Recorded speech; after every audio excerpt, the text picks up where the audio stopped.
Hello again and welcome to episode 22 of Main Street Martin. In this episode I want to mark the 30th anniversary of Disneyland Paris, or Euro Disney as it was known when I first visited the site while the work was still being completed ahead of its opening on the 12th of April 1992. Since the resort opened, I've been numerous times either on holiday with my family or presenting features or radio shows. So I thought I would celebrate the anniversary with some of the video footage I shot from various trips and combine it with some of the interviews I did there, including a pre-opening chat with the then Disney CEO Michael Eisner. Before we begin though, if you enjoy any of the videos, make sure you click on the like button, ring the notification bell to be informed of any future videos, and make sure you subscribe. Now, the Disneyland Paris resort we know now includes 2 theme parks, resort hotels, Disney Nature Resorts, a shopping, dining and entertainment complex and a golf course. But the Disneyland Park is the original theme park of the complex, opening in 1992 as Euro Disney, the second Disney park outside the United States. The second theme park in Paris, Walt Disney Studios, opened in 2002. A year ago, there were 85 cranes pointing towards the sky. And today, there are 10,000 workers from France and all over Europe who are putting the finishing touches on what will be the most spectacular of all of our parks.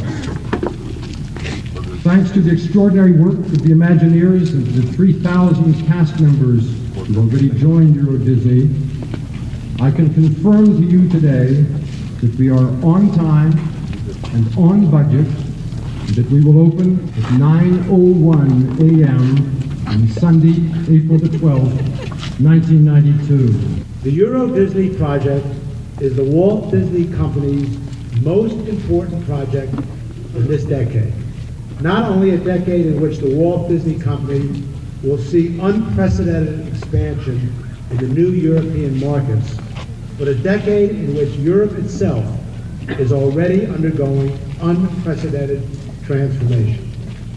Transformation which is bringing about a new, stronger, and bigger Europe.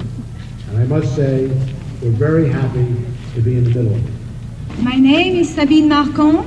I am the Euro Disney Ambassador.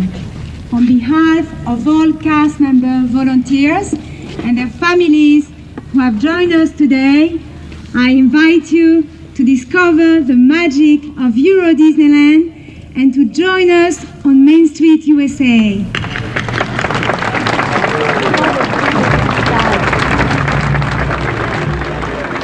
Now, I was able to join journalists from all over the world in 1991 for a preview tour of the unfinished park, and there managed to talk to the then Disney chairman and CEO, Michael Eisner. Mr. Eisner, you must be very proud to be here today to see Euro Disney coming to fruition. Well, we've been working on it for 10 years with thousands of designers and architects and painters and financiers and people like that, and to see it actually unfold before us is, very exciting. How will Euro Disney be different to Disneyland in California and, of course, Disney World and Epcot in Florida? Will it be different? Well, we've never opened 5,200 hotel rooms on the same day that we opened the Magic Kingdom. Instead of Tomorrowland, for instance, we have Discoveryland. We have a 360 film about Europe with a new technology, new animatronic technology. All of our technology is advanced. You know, many people are doing Disney 1958. We now have to do Disney 1995. So we've been working with hospitals and working on prosthetic technology for animatronics. We've been working on all sorts of simulator technology. It's a whole new level of the combination of art and technology. Disney's always led the way ever since the first animated cartoon, full-length cartoon with Snow White, Mickey Mouse before that. Will it continue to lead the way into the 21st century?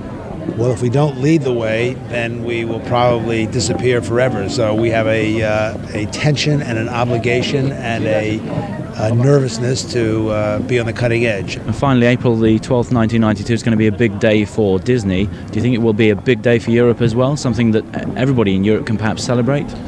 Well, I don't want to overstate our importance. I mean, we don't cure cancer, we don't solve wars, we're not a political institution, we're simply a small entertainment company. It certainly will be the chapter in the Disney book, and we think that we are going to be part of a growing European market, and being a part of it is enough for us. Shortly after the park opened in 1992, I co-presented a 4-hour radio programme from the park with my colleague Monica Winfield, and amongst the people we met on that day was Malcolm Ross, the Euro Disney Vice President at the time. Bienvenue to Euro Disneyland. Yes, I'm Vice President of Operations for the theme park and have responsibilities for just about everything that happens in the theme park, from running the attractions, the merchandise, entertainment, food, costuming, custodial, security, finance, administration, training, just everything that goes on in the park. 12th of April 92 at 9 o'clock was the day we said a year ago that we would open. I think we astounded a lot of people that we had so much confidence that we'd open exactly on time and on budget, on schedule. We did that and accomplished it, and that was a fantastic team effort.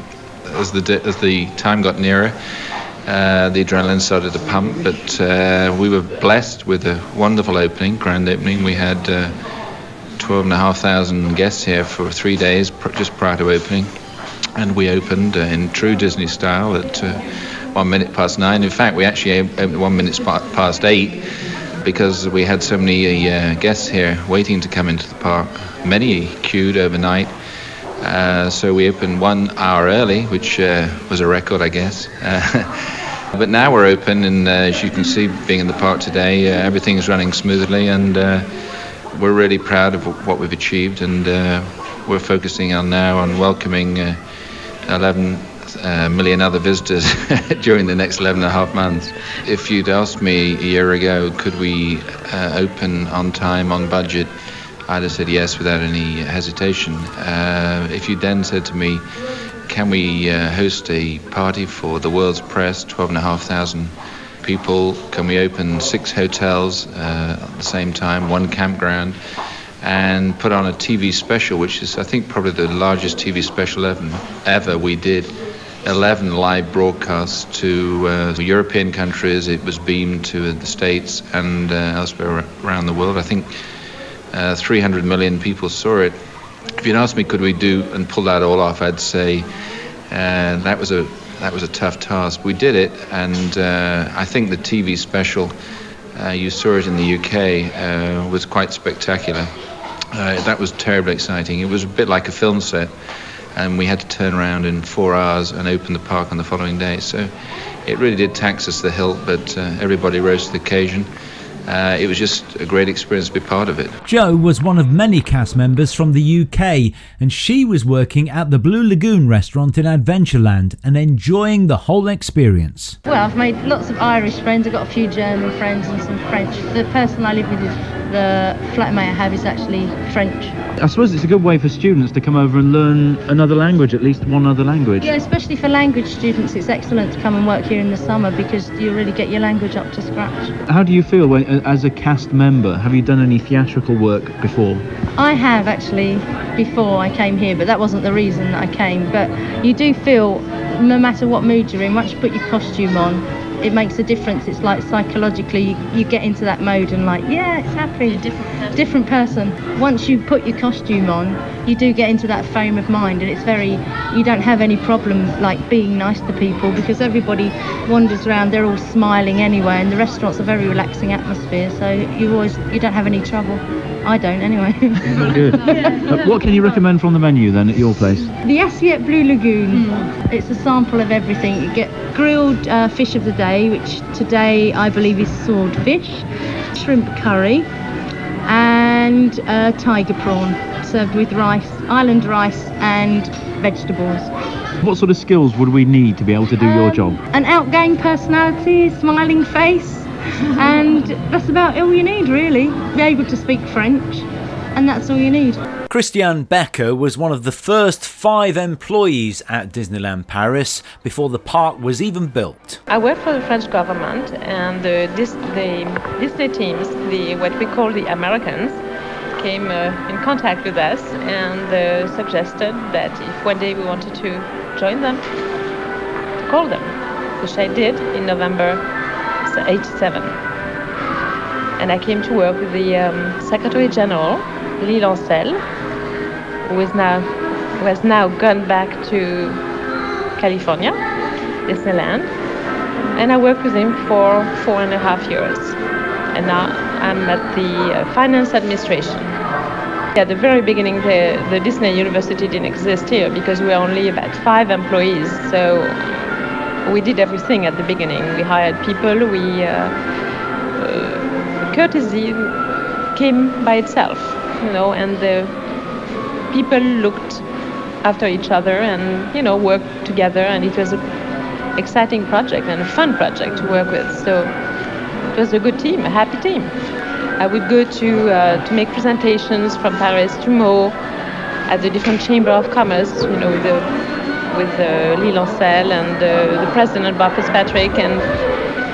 And Lee would say, to your right, that's the campgrounds. And here on the left, that's where the castle will be. Actually, there were beet fields and beautiful yellow flowers, colza, on the right. That's the way it was. So we imagined it. People were terribly excited. They were all eager to know about this. The French couldn't believe it could become true. And today it's a little bit of a shock because it's here. It's the way it was to be, and it's very exciting.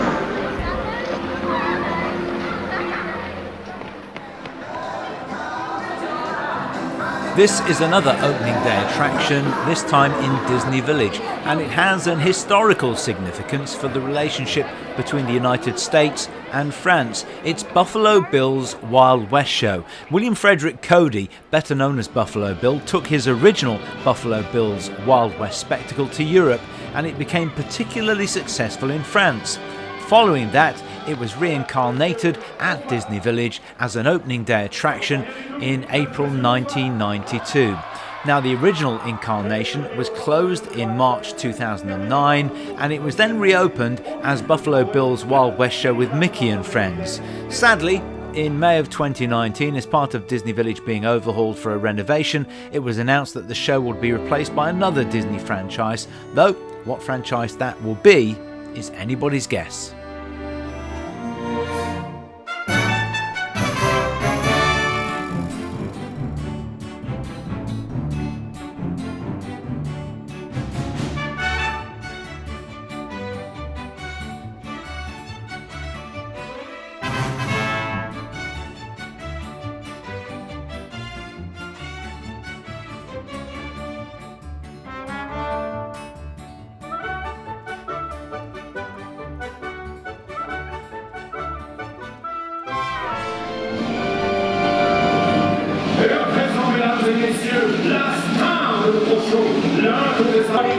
To meet their Rough Riders, and I wonder which ranch can greet them the loudest. I'll start right here with the Gold Star Ranch of Texas. Hello!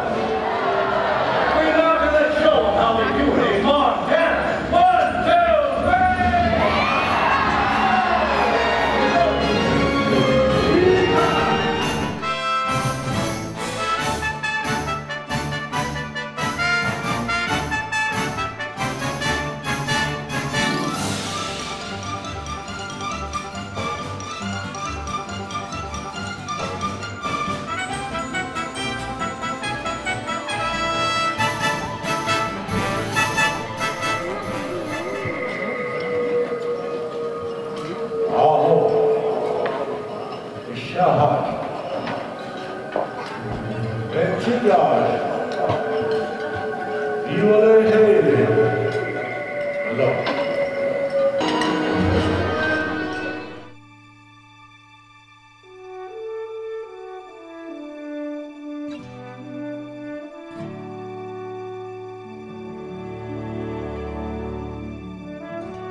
Wherever you look at Disneyland Paris, whether it's in the resorts, the Disney Village, or in the parks themselves, the landscapes are incredible, whether it be the hard landscaping, the lawned areas, or even the flower beds. We managed to speak to the man responsible for all that, Bill Cohen.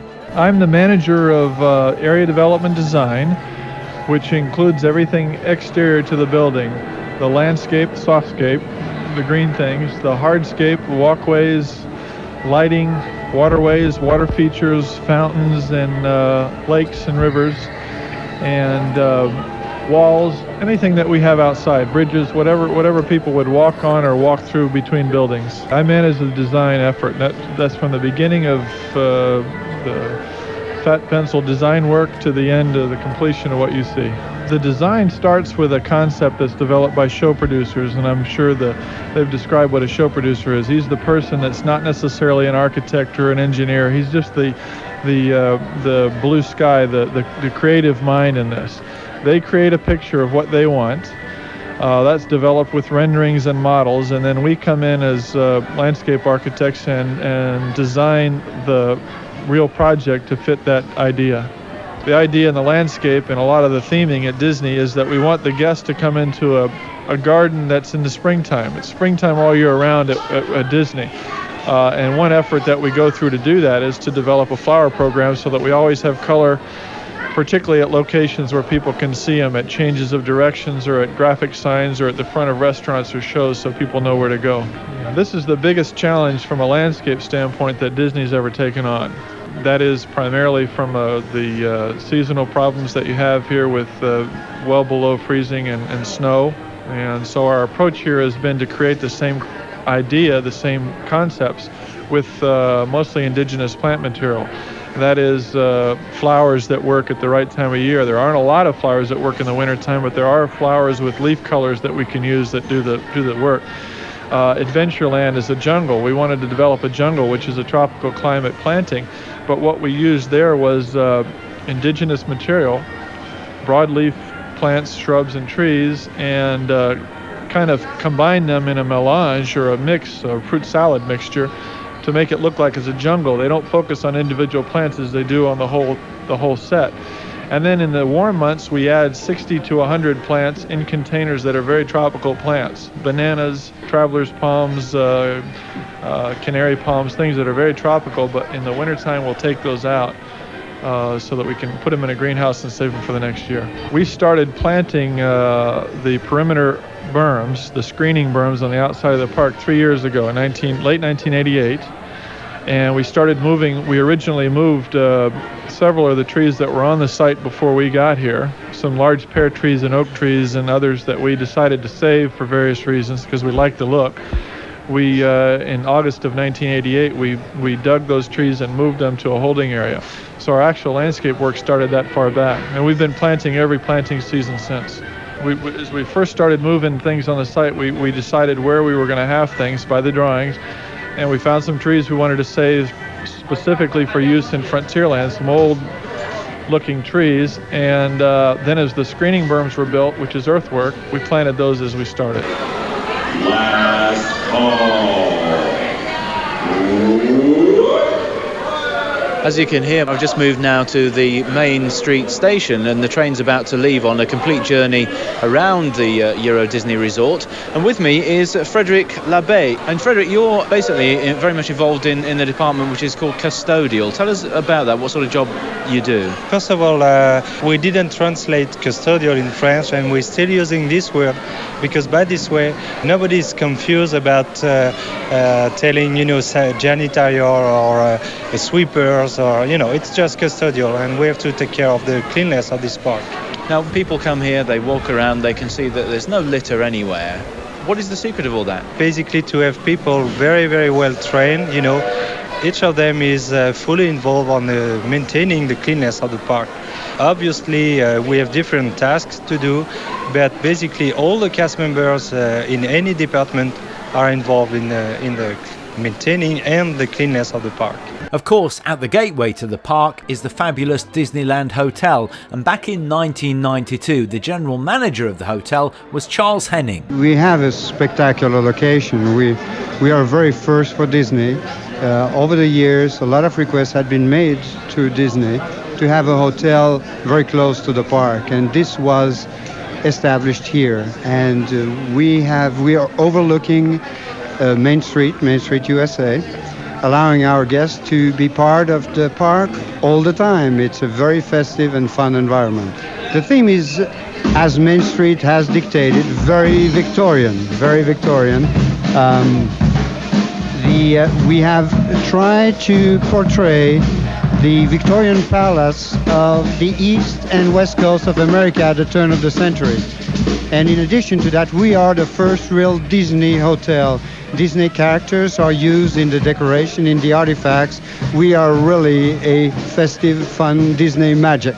In our Inventions restaurant, just overlooking Main Street Station, we have a character breakfast every morning, full buffet, full fun fare with Mickey waffles, a lot of wonderful, wonderful food. The best part of being part of Euro Disney is, in addition to really fulfill the needs and the hospitality needs, we are really in the entertainment business. It is great to see people smile and laugh and really having fun, forgetting the life outside of our park. Amongst the other cast members from the UK, working in food and beverage was Nick Allen and his colleague Anthony.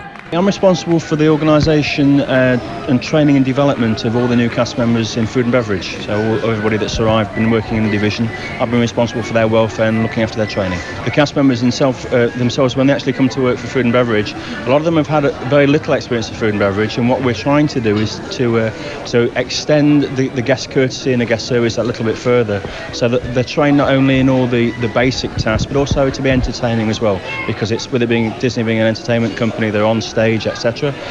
It's all part and parcel of their training process that they become involved in presenting the show.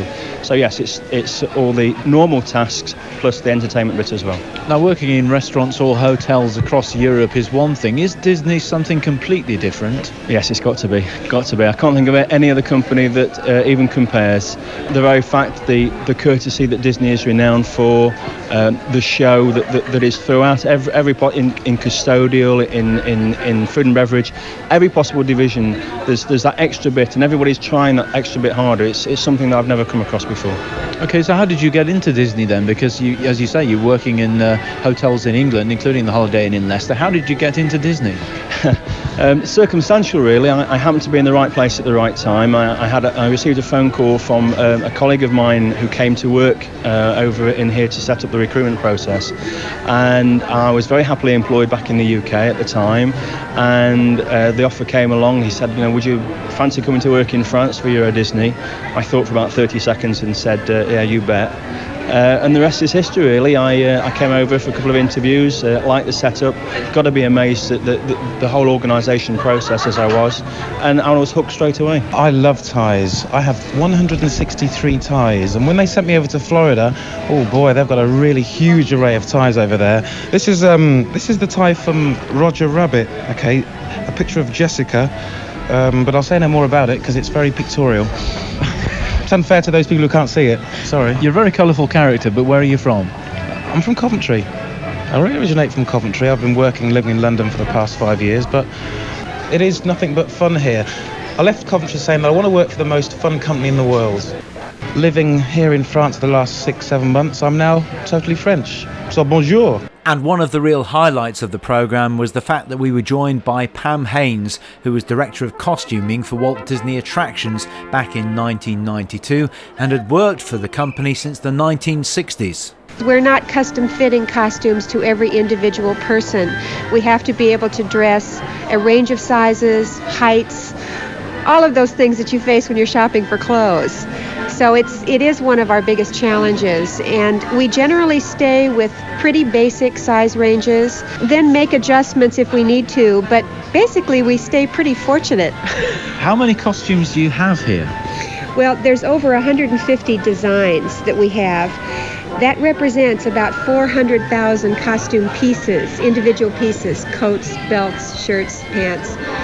Every day, right now, we're handling about 12,000 garments across the issue windows for laundering and handling every day. What's your favourite costume?